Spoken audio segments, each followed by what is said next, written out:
Double battery size, double storage for double the fun. This is the ROG Ally X, the latest handheld gaming PC from ROG, and I've partnered with ASUS to tell you all about it. So the ROG Ally 1 was one of my favorite pieces of tech of last year, but being a first-gen product from ROG, it wasn't perfect. So ROG have taken feedback from users and have improved it in pretty much every way.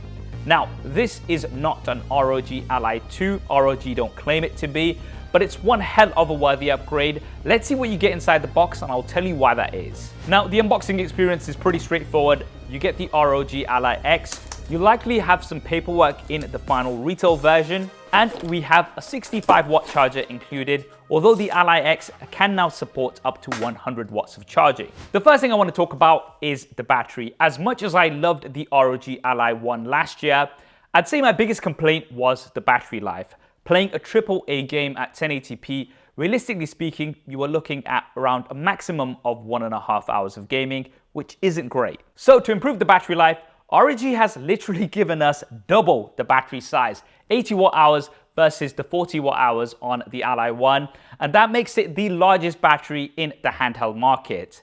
This completely changes the game and means you can game for more than twice as long. In my testing, I could play a AAA game for around 2 hours and 50 minutes to 3 hours at 1080p.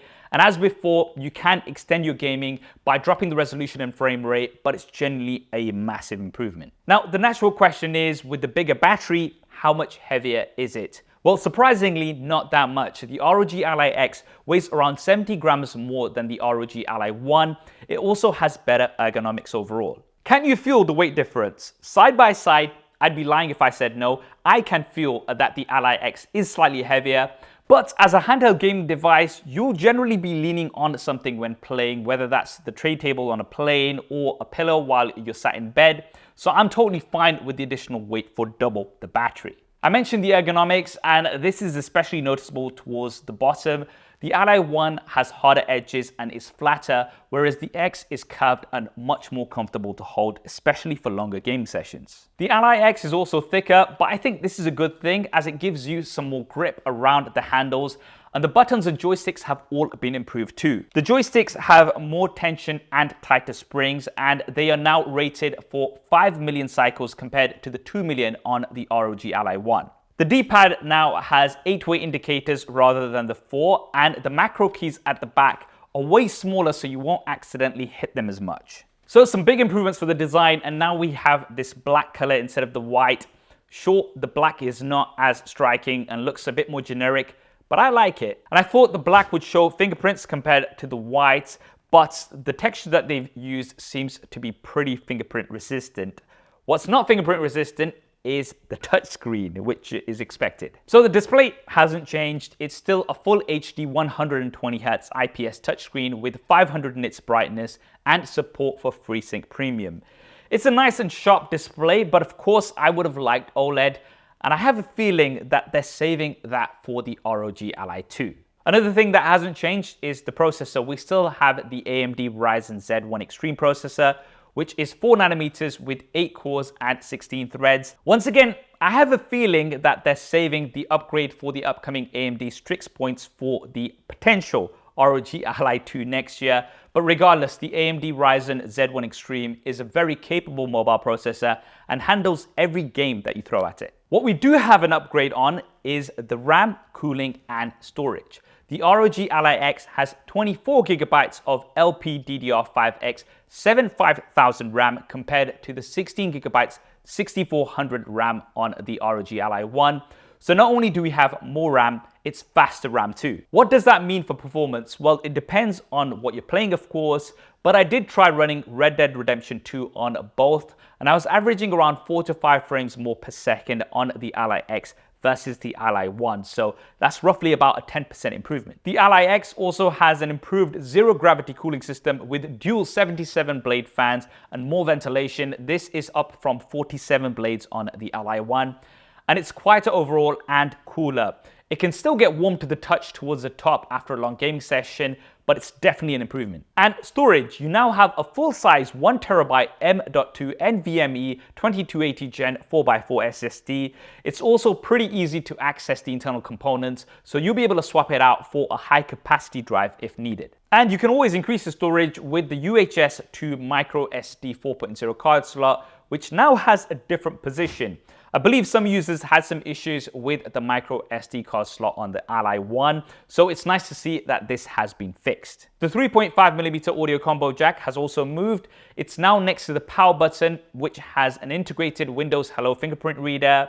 This works well, but I do find myself looking for it. Not sure if for the next version they can add a texture to it or something, which would make it easier to find when reaching for it. And next to the volume rocker, we have two USB-C ports. One of these is USB 3.2 Gen 2, and the other is USB 4, which is Thunderbolt 4 compatible. This is a big improvement to the one USB-C and XG Mobile port we had on the Ally One. It's no longer proprietary, so you can plug in pretty much any external GPU if you want, and having two USB-C ports means you can plug in any accessories without having to worry about a dongle. Speaking of accessories, one of the cool things about the ROG Ally X is that you can add a mouse and a keyboard, connect this to a screen, and use it as a regular PC. And that's because it has Windows 11. Now yes, Windows 11 still isn't ideal for smaller screens and for touch, but it means, like with the Ally One, you can play all your games on the ROG Ally X and are not limited to a single library. My personal favorite thing about the Ally X running Windows 11 is that you can run Xbox Games Pass and have access to so many different titles. And what's even better is that you get 90 days of Xbox Games Pass Ultimate for free with the Ally X. It also means that you can get the best deal for your games. If you remember last year, I paid a third of the price for Red Dead Redemption 2 by buying it on Amazon instead of Steam. The other thing to keep in mind is that once you've installed your games, you can just use the Armoury Crate to launch them without having to go through the Windows interface. Armoury Crate allows you to customize to your heart's content, whether that be the Aura Sync lighting, button layouts, or game profiles. The audio has also been improved. We have two 1-watt front-firing speakers that have slightly larger chambers for louder sound and have smart amp technology, Dolby Atmos, high-res audio, and AI noise cancellation. They sound great to me, but I normally do put on some Bluetooth earphones when gaming on the Ally X. Now let's address the elephant in the room. Following the reported issues with the ROG Ally One repairs, ASUS have released a statement and have overhauled their customer service processes, and based on your region, you will get between 1 to 3 years of warranty included. I will link to the ASUS support updates page in the description, which you can take a look at in detail, but I think it is good that ASUS have addressed the concerns and have taken action to provide better support to customers. Finally, price. Well, the ROG Ally X will be retailing for £799 or $799, which is around £100 or $100 more than the ROG Ally One Ryzen Z1 Extreme version started at last year, but you are getting double the storage, double the battery, and more RAM along with all of the other improvements. If you're thinking of picking one up or want to find out more, there will be a link down in the description below.